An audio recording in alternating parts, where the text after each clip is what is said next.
The Church of Spiritual Technology, CST, applied for recognition. The IRS denied it. Why? They insisted that every single Church of Scientology in the United States would also have to receive their recognition before CST could obtain theirs. In fact, they also said every foreign church would have to be reviewed as well.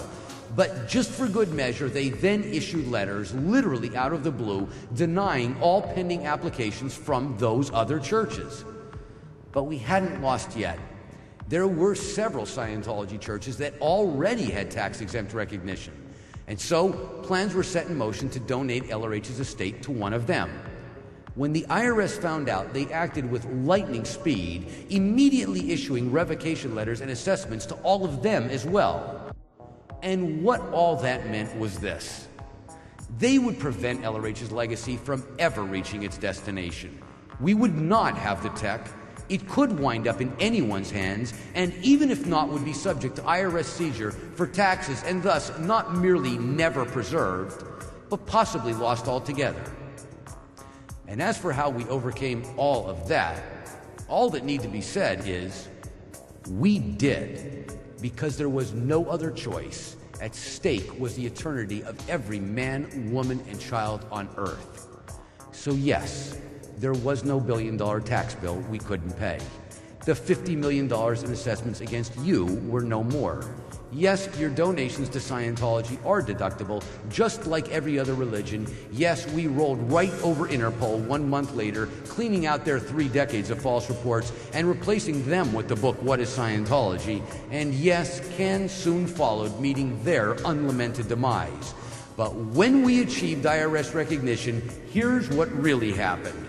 LRH's legacy did meet its destiny, and today we no longer just have the tech, but the written and spoken words of our founder are preserved on more than 135 tons of archival books, stainless steel plates, and nickel-plated records, all stored in 2,300 titanium capsules in vaults not even nuclear weapons can touch. And no matter what may happen in the future, no matter attacks against us, no matter some madman pressing a button, no matter a natural cataclysm, no matter if everything on this earth is destroyed, there will still be one thing that survives: the materials of Dianetics and Scientology. They will always be here. That can never change. And that is why I said, the war is over.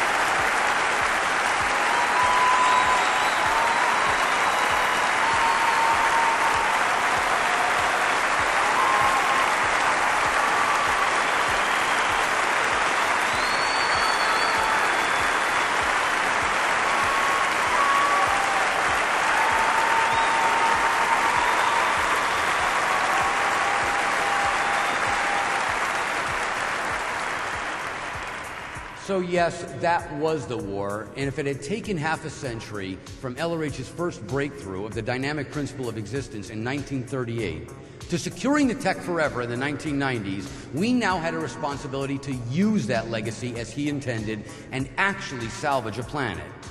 And that's what we next addressed with the same intensity, specifically from this viewpoint. Scientology will only go as far as it works, and if we are to truly salvage this planet, our tech has to go very far and very fast. And to just that end, an international investigation was conducted to locate any barriers to achieving that standard of 100% application. And that resulted in what you know today as the golden age of tech. Initially applied to Auditor Academy training, it now encompasses all levels through the briefing course, all solo levels through OT, all ethics technology, and even the subject of standard administration. And why have these programs been so successful? The answer is simple. We did what Ron said to do. And while I could go on all evening about stats, wins, and gains, it all boils down to one thing: results. And when you do what Ron says and truly apply his legacy, that's all you get. And it all spells beings of Earth actually achieving freedom.